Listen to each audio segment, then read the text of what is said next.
大丈夫。私が誤解を解くから。ペンの力で未来を救う。Yeah, that didn't work out great for the last guy I knew who said something like that.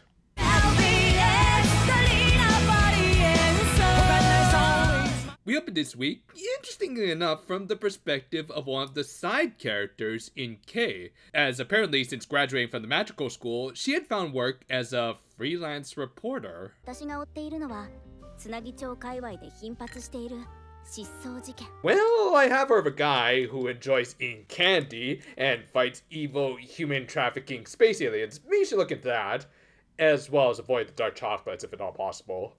But yeah, Val and Kay ended up looking into the missing persons cases that Kronos was causing, which also led her to stumbling upon the incidents of the Maho girls. Now, this is really interesting, as we were essentially getting an episode not from the perspective of our main heroines, but rather a side character reacting to their activities. After all, since the Precure's friends knew nothing about their secret identities, Kay ended up unknowingly investigating her friends, and even slowly pieced together that they were the Maho girls. And for whatever reason, she decided to not let that be her final conclusion in spite of the mountain of evidence, but whatever, this made for an interesting little side story, especially when Kay ended up interacting with Mirai's non-magical friends from the past and present. That said, I will kind of call BS on her not finding any good pictures of the Mahou girls in the age of the smartphone. Like, at the very least, this anime really shouldn't use screenshots from the actual episode, as it does then bring up the question, how did the poster get an angle like this, and yet it still came out badly compressed? Why not just make a new image of Mirai and Liko flying too fast for the photographer to catch a clear image of them? The story is there, it just feels like the direction isn't all that well thought out is all I'm saying. Kay at least tried to contact Mirai over this, but couldn't connect as the Mahou girls were still in the magical world, which AT&T doesn't cover because they're the worst and yet I still have to overpay for them. However, she did end up running into the other two members of their little trio, June and Emily. The three old magical school friends talked briefly, and Emily ended up pointing out how the Mahou girls were likely in the magical world, which, yeah, I kind of wish that June had pointed this out as a bit of continuity, as she had met them back in the second episode of the season, as well as maybe even point out their new daughter at the time. Something like that could have led to a cute Vivio introduction moment, but whatever. The three decide to go to the magical world themselves, and if it seems like this episode is kind of rushing its plot, it's only because it kind of is, but more on that later. In this franchise, that's not unfair prejudice. They arrived at the Magical World Station, only need to find that Kronos had already struck it and was still there. With that, he statuified the three plus their train, which, yeah, okay, I got a little bit of a laugh out of the fact that Turbo was affected too, but it is also a pity that this is pretty much all we'll see of these three, with them not even really contributing to the main plot of the episode. I mean, I don't doubt that they'll somehow contribute to the eventual final battle, but again, it would have been nice to see a little more of a side story with these three to really highlight the scope of Kronos' carnage. With that though, we switch back to the Mahou girls, who are meeting with the principal to report the return of Cure Felice. They also ended up running into the former Dark Magicians, who offered their services, believing that Isle was misusing the powers of their old master, Dokurokushi. Well, okay, I usually really dig these sorts of setups, with old enemies coming back to help the heroes and oh wait, how much more of the episode do we have left? Oh, half of it. Well, okay, maybe if they just use their time wisely, they'll be able to make the most of this temporary alliance, and then Kronos attacked and they showed the full transformation sequences. Oh, come on!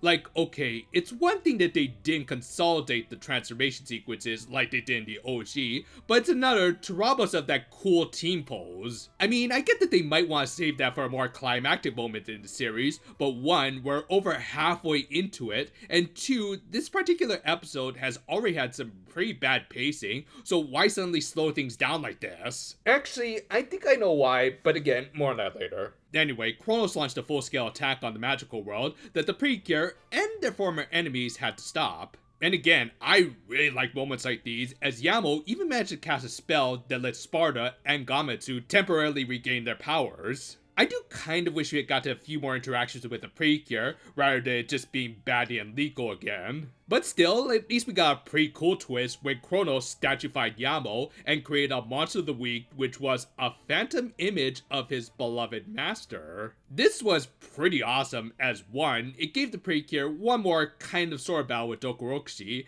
and two, it did show that while reformed, Yamo did still crave going back to the days when he was a villain, if only because he had a bit more of a purpose back then serving his master. Again, it would be really interesting if we could have gotten a whole episode exploring his conflicting emotions, but oh wait, we only have like 6 minutes left in this episode.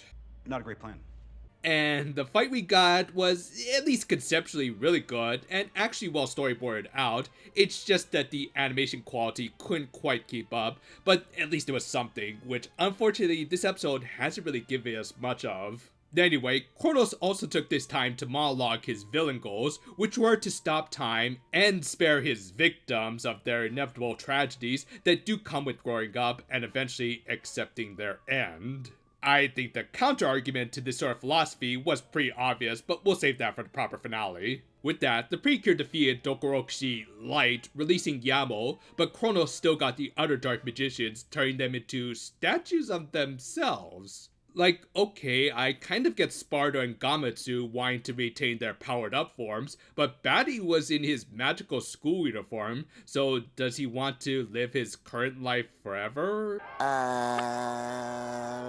I don't know, it just kind of felt lazy to have all of them be statues of themselves. Still, we did get some pretty good sad statuifications, like Liko's dad remembering the less stressful days when his daughters were still little girls, which of course matched nicely with his earlier doting parent stuff. And the principal, of course, wanted his old friend back, which, yeah, okay, that legit kind of hurt.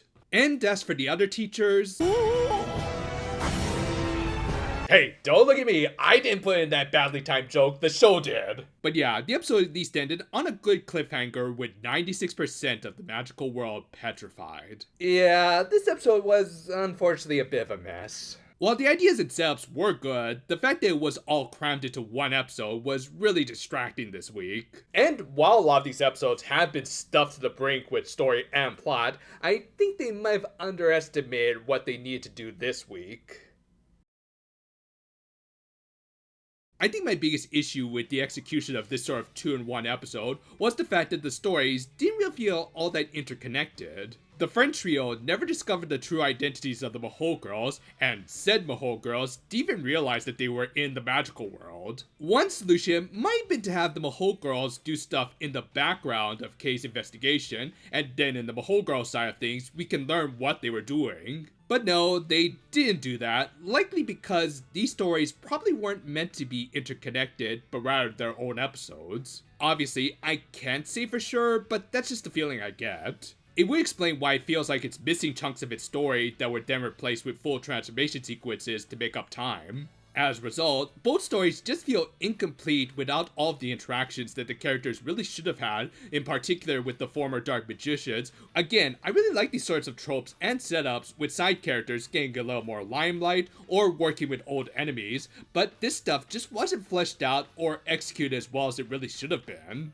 In particular, the animation this week took a noticeable dip. Like, the battle was not only kind of iffy, but there was also just a lot of really off-model moments. It all just made for, overall, a very disjointed episode. Hopefully, they'll be able to iron things out for the finale, because this was just as chaotic as the stuff that the evil Time Dog was pulling. Thanks for watching, and if you don't want to rush things like this episode, maybe you can watch some of our other videos on this channel at your own pace. We try to release these videos in a timely fashion, even when the episodes air late like this one did. So look forward to Idol Precure tomorrow, and until then though, farewell for now my friends, and hold on. Hello? Oh, you want to do an interview with me about being a YouTuber? Okay, so what's it for? Rumble. I'll get back to you. Never.